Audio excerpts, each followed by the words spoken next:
Jesus answered, I have spoken openly to the world.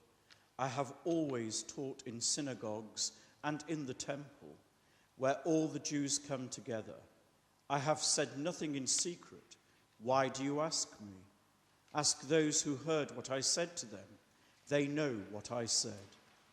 When he had said this, one of the police standing nearby struck Jesus on the face, saying, Is that how you answer the high priest? Jesus answered, If I have spoken wrongly, testify to the wrong. But if I have spoken rightly, why do you strike me? Then Annas sent him bound to Caiaphas the high priest. Now Simon In the garden with him. again Peter denied it. And at that moment the cock crowed. Then they took Jesus from Caiaphas to Pilate's headquarters. It was early in the morning. They themselves did not enter the headquarters so as to avoid ritual defilement and to be able to eat the Passover. So Pilate went out to them and said, What accusation do you bring against this man? They answered, If this man were not a criminal, we would not have handed him over to you. Pilate said to them, Take him yourselves and judge him, according to your law. The Jews replied, We are not permitted to put anyone to death. This was to fulfill what Jesus had said when he indicated the kind of death he was to die. Then Pilate entered the headquarters again, summoned Jesus and asked him, Are you the king of the Jews? Jesus answered, Do you ask this on your own, or did others tell you about me? Pilate replied, I am not a Jew, am I? Your own nation and the chief priests have handed you over to me. What have you done? Jesus answered, My kingdom is not from this world. If my kingdom were from this world, my followers would be fighting to keep me from being handed over to the Jews. But as it is, my kingdom is not from here. Pilate asked him, So you are a king? Jesus answered, You say that I am a king. For this I was born, and for this I came into the world, to testify to the truth. Everyone who belongs to the truth listens to my voice. Pilate asked him. What is truth? After he had said this, he went out to the Jews again and told them, I find no case against him, but you have a custom that I release someone for you at the Passover. Do you want me to release for you the king of the Jews? They shouted in reply, Not this man, but Barabbas. Now Barabbas was a bandit. Then Pilate took Jesus and had him flogged. And the soldiers wove a crown of thorns and put it on his head, and they dressed him in a purple robe. They kept coming up to him, saying, Hail, King of the Jews! and striking him on the face. Pilate went out again and said to them, Look, I'm bringing him out to you to let you know that I find no case against him. So Jesus came out, wearing the crown of thorns and the purple robe. Pilate said to them, Here is the man.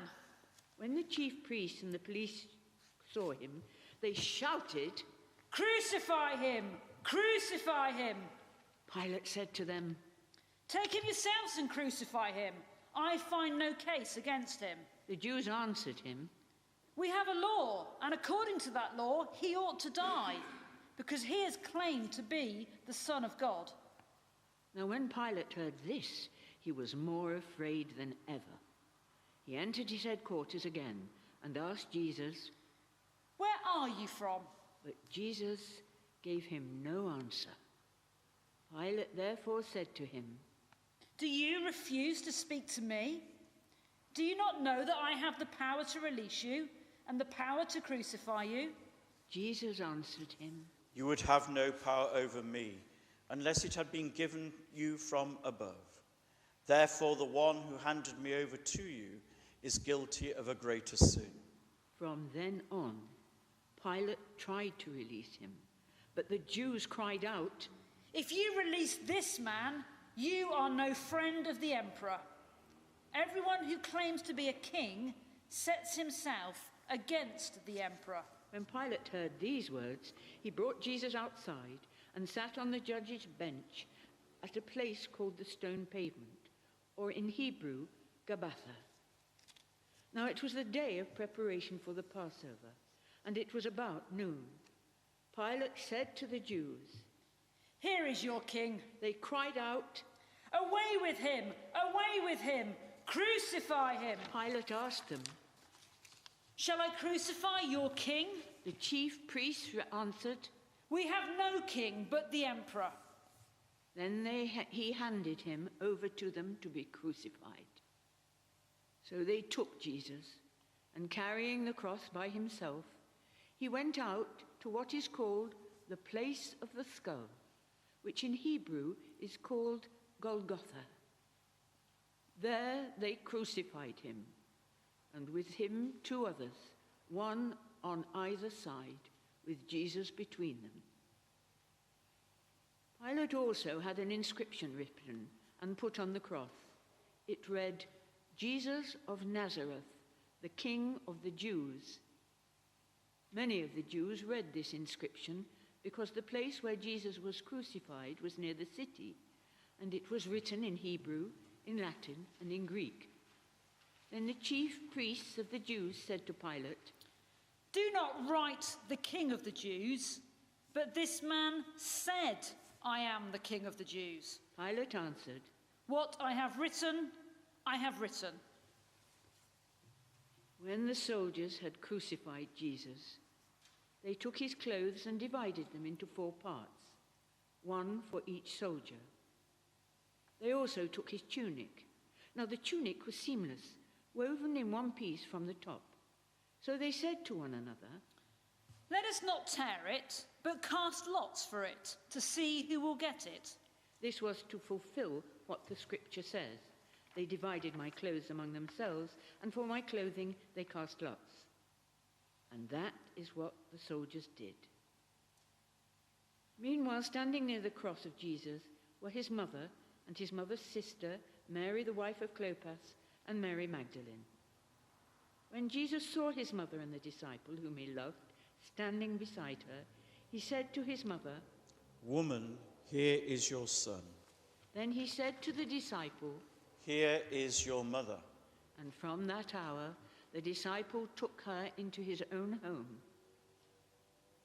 After this, when Jesus knew that all was now finished, he said, in order to fulfill the scripture, "I am thirsty." A jar full of sour wine was standing there. So they put a sponge full of the wine on a branch of hyssop and held it to his mouth. When Jesus had received the wine, he said, "It is finished." Then he bowed his head and gave up his spirit.